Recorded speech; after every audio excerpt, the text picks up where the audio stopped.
Howdy, y'all, and welcome to the Wrexham Texan. My name is Jake Green. Thank y'all so much for tuning in today. This is episode number 61, and it is brought to you by PeacefulSea Network. You can go watch this on our website, PeacefulSea Network. PeacefulSea.network is the website. You can also go to PeacefulSeaProductions.com. It leads you to the same place. But as you can see on the homepage, this episode is currently streaming. And you can also go check out the Wrexham Texans actual page, which has all the audio versions. And we're going to be putting up the video versions as well coming soon. So, again, thank y'all for tuning in. Really appreciate it. I missed last week. All right. So, there are going to be times when I can't put out a podcast every single week. I am currently in the process of building mine and my wife's house in the middle of nowhere, Montana. And so there isn't much reception out there. I'm working basically from morning until I go to sleep, manual labor, the fun stuff, just trying to build this daggum house so that we can move up there and live in the mountains in the peace and quiet of nature, minus, the coyotes and wolves and mountain lions and bears and moose and all that good stuff. So, there are going to be times when I miss a week or two, especially during the off season. It's like starting in a couple weeks, I'll probably do every other week for the most part, because if you're tuning into this show, you're not tuning in for incredible football analysis.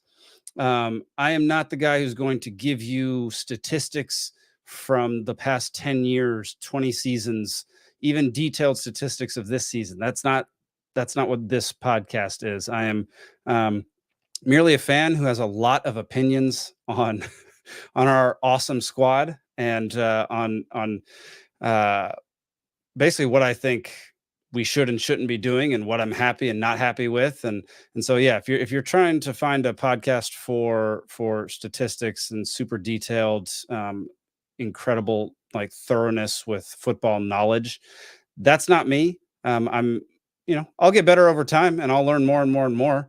But I am definitely, this is more of an opinion podcast rather than statistical analysis or anything like that.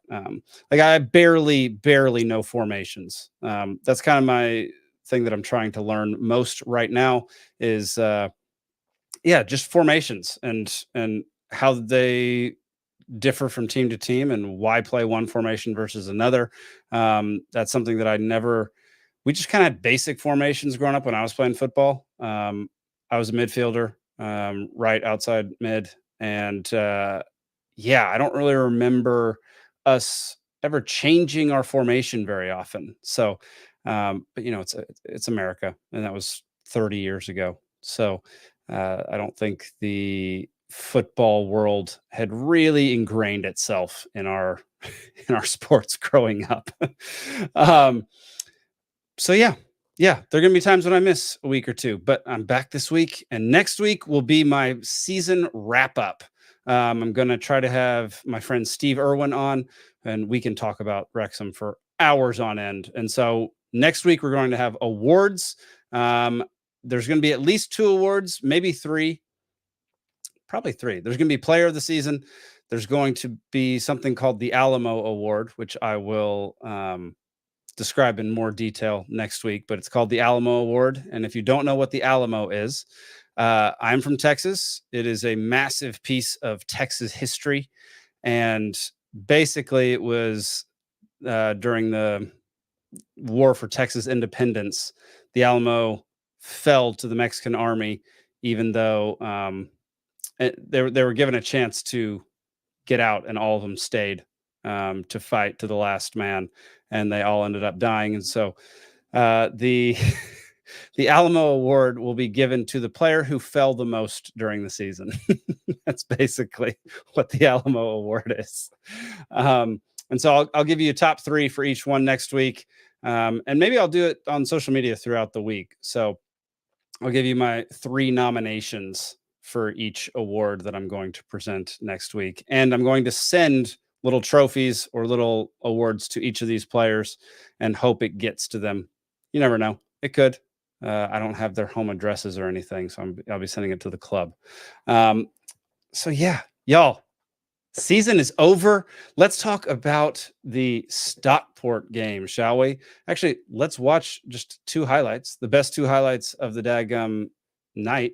Here we go.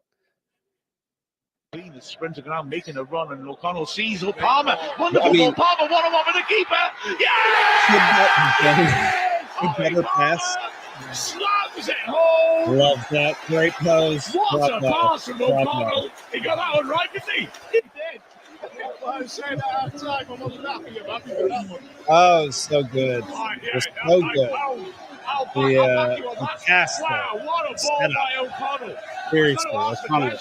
Phenomenal. I don't know, but I mean, it was lovely take by Palmer as well. Light. Palmer had a perfect touch to bring it down and right into the corner.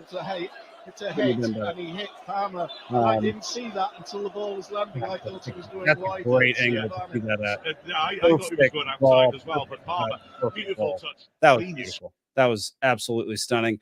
As you know, if you've been watching the show a while, you know that I'm a huge fan of Ollie Palmer, and I've been thrilled ever since he came back into the starting lineup the second half of the season and played so many games for us in the second half of the season. Absolutely awesome.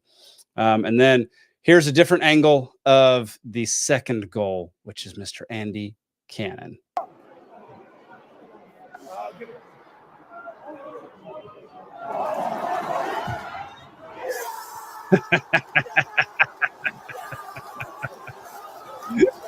How about that? The game winner right there. The game winner for Andy Cannon.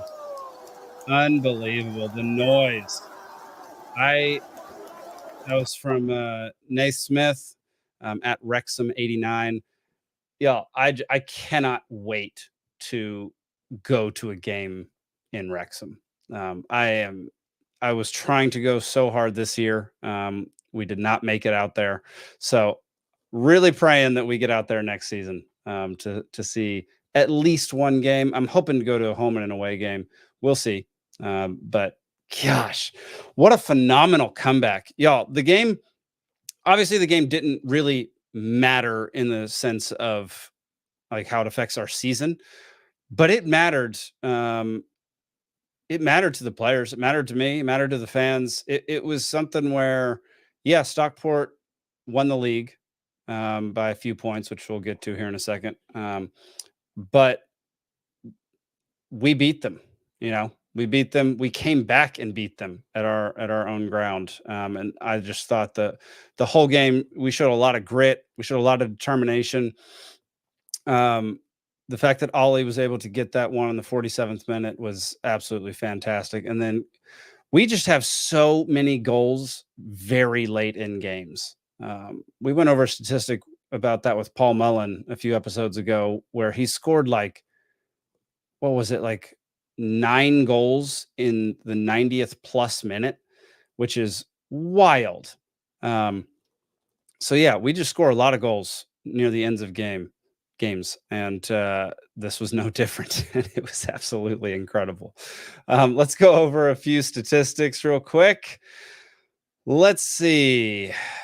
All right, so ball possession looks like they had it for 55% of the time. We had it for 45. It didn't really matter. It was a back and forth game. It was all over the place. We had it for long stretches. They had it for long stretches. They definitely dominated the first half. You can see right here, the momentum graph. They were destroying us the first half, especially the first half of the first half. That's a mouthful. But then you can see starting at about the 43rd minute onward, we basically took control. And that goal right there pretty much led to their demise, because we had all the momentum after that. They had little spouts where they'd get it, but man, we had it so often from then on. Let's see. Let's go to the stats over here. I want to see some stats. All right. Total shots, they had 10. We had 9, but they only had 1 on target, and that was the one that went in. We had 4 shots on target, 2 big chances. We missed one of our big chances, but still got 2 goals, y'all. Still got 2 goals. Let's see. Passes. I always like looking at passing. They got 100 more passes than we did. They barely beat us on accuracy. Let's see what else. We beat them on long ball accuracy, which is kind of cool. Our crossing accuracy was terrible. Ours was 13%. Theirs was 20. So neither team did that great with their crosses. Touches in opposition box. They had 20. We had 14. We had 1 offsides. They had 2. They had 3 yellow cards. That started happening towards the end. You could see them getting frustrated. Things just weren't falling for them. They had their opportunities. Honestly, they definitely could have come away with this with at least a tie, and I feel like they probably should have. Though there was that one time in the first half, Ollie Palmer definitely should have scored. Griffiths said the exact same thing. I mean, he had only the goalie to beat pretty much, and he just shot it right at the goalie. To be fair to Ollie, it was very quick. It was a very quick situation. He wasn't turned towards the goal, so he was turning as he was kicking and looking, and so I feel like that probably led to him not getting that ball in the back of the net. But overall, I think the better team won. I think we were the better team yesterday, and yeah, very happy with how that turned out. It looks like we only played them. Man, did we really only? Did they really beat us 5-0 last year? Good Lord. I completely forgot that happened in 2023. Let's go back and look at that game and see what happened. Man, it was one where we dominated in the second half and they still scored 2 goals. I remember this game. Freaking Olaf, however you say his name, Olafe, whatever it was. He got a freaking hat trick. I remember that game. That was a terrible game. Yeah, I watched that one. Not great. Dalby got a yellow card. Fletcher came in, did nothing. Palmer came in, did nothing. Evans came in, did nothing. It was, man, that game was terrible. Mark Howard was goalie. He got a 3.5. Ouch. Olafe got 9.7 that game. Wow. It's fun to look back on this kind of stuff. So I guess in the grand scheme of things, in the head-to-head competition this year, they technically won. What was it, 6-2? So not, we can't hang our feather in that cap, but it is what it is. We ended up getting second place in the league, and I'm extremely happy with that.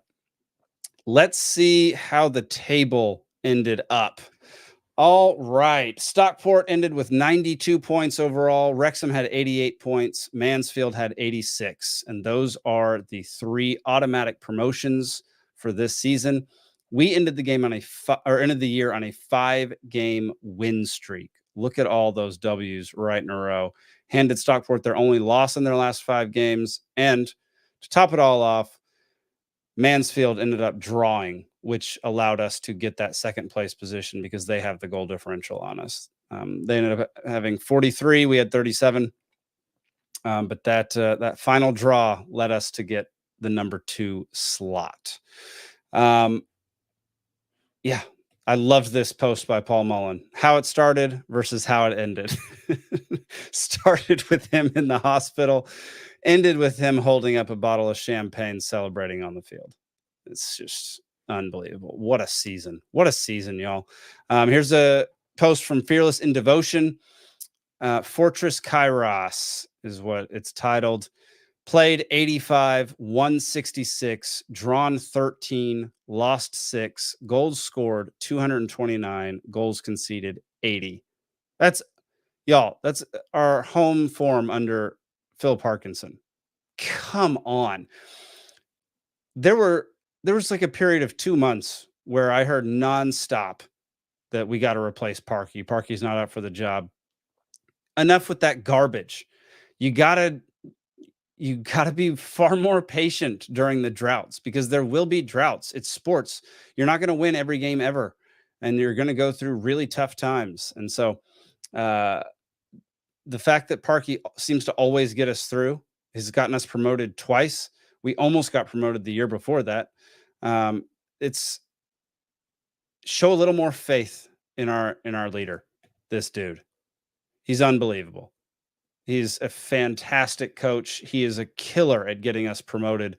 I don't know what more to say about it. Just enough with the Parky hatred, or Parky, not hatred, bashing maybe, and just show some patience. I loved this post by WXM Smith. Neil is his name. Did we struggle? He said, the last one, did we struggle without Mullen? Was our promotion inevitable? Second place on our first return back to the EFL is not to be sniffed at. Parky, you have our trust. You're darn right. And if you're just listening to this, it shows a chart of where we were throughout the season. So we started out, obviously, in like 0th place. Everybody started out the same spot. We quickly made our way by game number 8 up to 4th place. And then through game, what is that? Like 13, we fluctuated between 4th and 10th place. And then after that, we never went down below 6th place for the rest of the season, and spent most of the rest of the season in the top 3. I mean, there were, what is this? 1, 2, 3, 4, 5, 6, 7, 8, 9, 10, 11, 12, 13, 14, 15, 16, 17, 18, 19, 20, 21, 22, 23, 24, 25, 26 games. 26 of the last, what is that? 31. 26 of the last 31 games, we were in the top 3. How can you, like, how was there ever that doubting period? Like, that doubting period was right here. It was when we dropped down to 6th place and came back up. It was during this stretch where everybody was losing their dadgum minds because we were losing so often. And it wasn't even that often in the long run. It was painful, of course, but look, we only dropped down to 6th place. It's crazy to think that people were losing their minds during this little dip. During that little dip, people were losing their minds. I remember when we were like in 16th after the first few games, Knott's was still up here in the playoff contention, which is wild because they finished, I think they ended up finishing 16th or so. But yeah, we spent this entire time of the season in 1st, 2nd, or 3rd. That is unbelievable. That is so many games where we are guaranteed promotion. It's crazy to me that, I mean, I guess maybe a lot of it has to do with the fact that there is a belief that we cannot win in the playoffs. Like I said, I have not been a Wrexham fan long enough to feel that pain or be haunted by those experiences.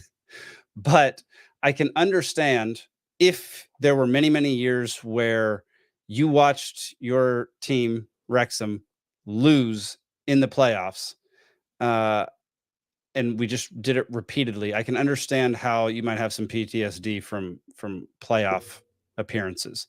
But for most of this season, y'all, for literally the majority of the season, we were in automatic promotion level, which is just utterly consistent. It's an unbelievable consistency that we got this season. And you can chalk that up to Parky. He's the manager, he's the gaffer, he's the guy running the show. He's the one practicing the players, training the players, implementing who he wants in the starting lineup, implementing the formations, all of it. It all comes down to Parky when it comes to long-term consistency. There are going to be small streaks like what we talked about where people make mistakes or things are going poorly. You have a lot of injuries. Things just aren't working out the way that you had thought. But man, if you just see that chart and see how level it is, it's just little tiny micro movements in there. That just shows you how good of a coach he is versus so many different teams. What's up, Lone Star Londoner? North London is red. I freaking love it. Yeah, I have all the faith in Parky, and I'm wondering if how many of you out there think that Parkey could possibly take us up to, not in the near future, maybe in the near future, how do I know? Take us up to Premier League. Could Parkey be a Premier League coach, Premier League manager? I'm very interested to hear other people's opinions on this, because I've never really had a Premier League team. I used to follow Everton when Tim Howard was the goalie. Followed Chelsea when Pulisic was on there, but it was always American players that led me to cheer for certain squads in the Premier League or Championship. So I'm interested in what people's opinions are on Parkey as a Premier League coach, because I know that there are many people out there who didn't think he could get us out of League Two, and maybe not League One. I also know there are people out there who didn't think he could get us out of the National League, which is just dumb, because Parkey has done it so many times. He's gotten five or six promotions with different teams. That's so good. That's so good. All right. I just want to go over real quick the playoff situation. So on May 6th, that would be this Saturday, I believe. Let me make sure. Did I get that right? No. Next Monday. Weird. Why is it on a Monday? All right. May 6th, you'll have Crawley versus MK Dons and Crew versus Doncaster. What an interesting matchups. So you got MK Dons versus Crawley. MK Dons finished 4th. Crawley finished 7th. MK had 78 points. Crawley had 70. Dons definitely have a better record over the last 5 games. They're definitely more of a streak. Crawley seems to be crawling out of a streak, out of a down round right now. And then Doncaster is ripping it up right now. Weren't they? I feel like they were down in like 9th, 10th, 11th, 12th, not very many games ago, purely because they've won 4 out of their last 5. They are crushing it. So my prediction based on this, I think Doncaster beats Crew, and I think that Crawley actually beats MK Dons. Those are my predictions for May 6th, which is a week from tomorrow. Yeah, I'm interested to see who gets that 4th spot, because it's Stockport, Wrexham, and Mansfield with the automatic promotions. MK Dons, Doncaster, Crew, Alexandra, and Crawley Town are fighting for that 4th spot. Wins it all? Right now, I'm going to guess that it is Doncaster. Oh, yeah. Lone Star Londoner, you are darn right. In the end, Parkey needs better players to compete next level up. As for EPL, much better players needed. That takes big investment. Yeah, 100%. I completely agree with you there. I guess my real question is, like, if he had the right players, because, there are some managers out there who, even if they had the right players, they're still not going to be able to manage a Premier League team. And so I agree with you. He definitely needs the right players. So if he does have the right players, could he do it? I think yes. I think he's got the temperament for it. I think he's got the football mind for it. I think he'd fit in nicely with those elite coaches in the Premier League. I do think we're going to have a lot of slashes over the next 2 seasons, I would say. There's going to be a lot of players who are not coming back, and we're going to get to all this in the next episode. The next episode is going to be a very long episode, especially if Steve Irwin is on here with me, because we will talk for a very long time. Interesting. The best 3 teams last year are being relegated this year. Haven't looked at that yet. So yeah, we're going to do a season wrap up and look forward to the next season, and kind of talk about who we think is going to stick around, who we think they're going to release or not sign again. We're going to do all that next week. Because it's going to be an epic marathon episode. I'm going to be fully prepared with a lot of fun graphics, fun awards. We're going to do, like I said, our 3 awards that I was talking about earlier. It's going to be a blast, y'all. I'm very much looking forward to it. I'm also I watched this game on a laptop in the mountains of Montana with the prettiest the prettiest setting I've ever watched a football match in. And everything in that moment of us beating Stockport for the final game of the season was beautiful. The whole day was beautiful. I've thoroughly enjoyed this season 2 of the Wrexham Texan. I hope y'all have too. I hope y'all keep tuning in. I really enjoy doing this show, even though, there are, like I said at the beginning, there are going to be times when I miss an episode or two. And that's just due to life. And once I start getting, sponsors and paid for this, then maybe I won't miss any. Let's see. What did you say here? Lone Star Londoner, EPL, Luton, Burnley, and Sheffield United. Oh yeah, Sheffield. They went back down. That's so funny. They were barely good enough to be there to begin with. I mean, we should have beat them last season in the FA Cup. So it does not surprise me at all that Sheffield dropped back down. And then Luton and Burnley make sense. Wasn't Luton the one that came up with what's that one player's name? Forget the one player's name, but didn't Luton have that one player who came up with the team from like League 7 all the way up to the Premier League, which is an absurdly impressive feat. But yeah, y'all, we're going to wrap it up here. You can go follow me on Twitter and Instagram, WXMTexan. And you can also share this with your friends. Come back every week. I try to do this literally every week. And yeah, I just love doing it. I love talking Wrexham. And if you would like to come on the show, I'm very open to having other Wrexham fans or even people who don't like Wrexham who want to debate whether or not Wrexham is good enough or should be where they are.